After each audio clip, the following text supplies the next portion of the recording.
Bonjour à tous, aujourd'hui nous recevons Moustapha Belkhayat, gérant de fonds sur les matières premières et expert de l'or. Monsieur Belkhayat, bonjour. Bonjour. Alors, est-ce que vous pouvez nous dire un petit peu quelle activité vous exercez actuellement sur le continent africain? J'interviens comme consultant international pour l'exploitation des mines, en particulier les mines d'or en Afrique. D'accord. Et donc là, je pense qu'il y a quelque chose de très important à dire aux opérateurs africains, c'est qu'en fait, il ne faut pas vendre les concessions, il ne faut pas les donner à des multinationales, il faut plutôt vendre à l'avance l'or qui est dans le sol. Et une fois qu'on a vendu cet or, on s'engage à le livrer dans 2 ou 3 ans. En contrepartie, on fait un prix à celui qui aura acheté cet or. Et avec cet argent, on construit l'unité de production. Et là, il se retrouve propriétaire et de la concession et de l'unité de production.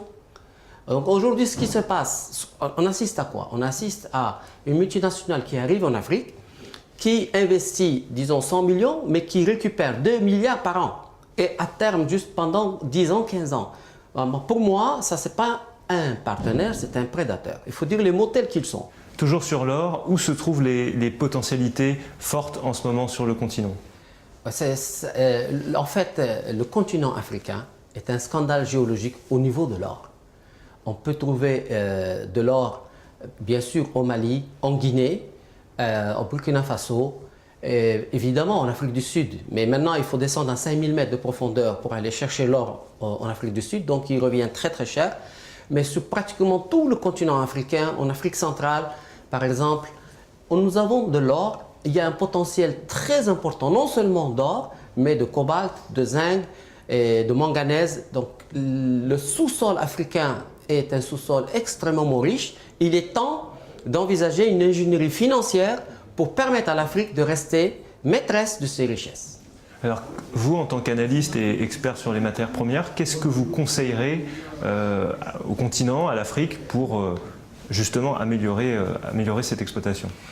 Écoutez, dans un premier temps, je voudrais conseiller aux jeunes Africains d'envisager de créer des salles de marché dans chaque pays africain. Pourquoi? Parce que grâce à Internet, avec un bureau, 2 personnes installées à Dakar ou à Conakry peuvent gagner de l'argent directement sur les marchés financiers, par exemple sur les matières premières, sur les marchés à terme. C'est un savoir-faire que les Africains doivent apprendre. Parce qu'on peut gagner jusqu'à 10 à 15 milliards de dollars en intervenant sur les marchés à terme du COMEX, par exemple, etc. Et ça, c'est un secteur qui est négligé en Afrique. Ça, c'est très important, non seulement pour gagner de l'argent sur les marchés, mais aussi pour se couvrir sur les marchés à terme. Lorsqu'on sait que, par exemple, le Mali vend du coton régulièrement sur les marchés internationaux, il est indispensable pour que les Maliens apprennent à se couvrir sur le marché à terme du coton, de manière à optimiser leur vente. Et donc, c'est une ingénierie, et cette ingénierie, elle peut s'apprendre. Nous savons très bien qu'il y a des élites africaines qui travaillent chez Goldman Sachs, chez Merrill Lynch, qui travaillent dans les grandes banques dans le monde. Il va falloir simplement les fédérer. Mais comment les ramener justement? Comment les attirer sur le continent? Mais tout simplement en créant l'outil. Déjà, il n'y a pas de salle de marché, par exemple, sur l'international, à Dakar, à Conakry, à Bamako, etc. On essaie de rassembler ces jeunes en leur disant comment on peut faire pour que vous puissiez venir apporter votre génie à l'Afrique, à partir de l'Afrique. Et c'est tout à fait possible, parce qu'on n'a besoin de rien d'autre qu'une bonne connexion Internet.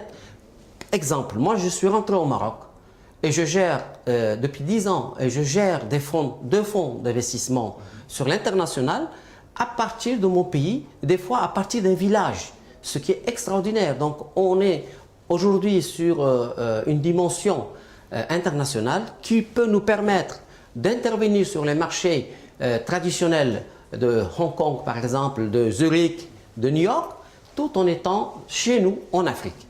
Et donc c'est un message que je souhaite transmettre à la jeunesse africaine en leur disant que tout est possible sur les marchés financiers internationaux, que notre richesse ici en Afrique, on peut l'exploiter à nos profits à nous, non pas laisser 80% aux multinationales et 20% à nous, mais le contraire.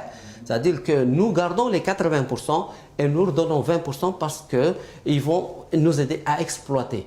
Mais l'ingénierie financière doit rester sous le contrôle total de l'Afrique. Merci Monsieur Belkayed d'avoir répondu à nos questions. Ben, écoutez, c'est avec un grand plaisir et c'est quand vous voulez. Vous pouvez retrouver l'intégralité de cet entretien sur notre site internet www.alcaratv.net.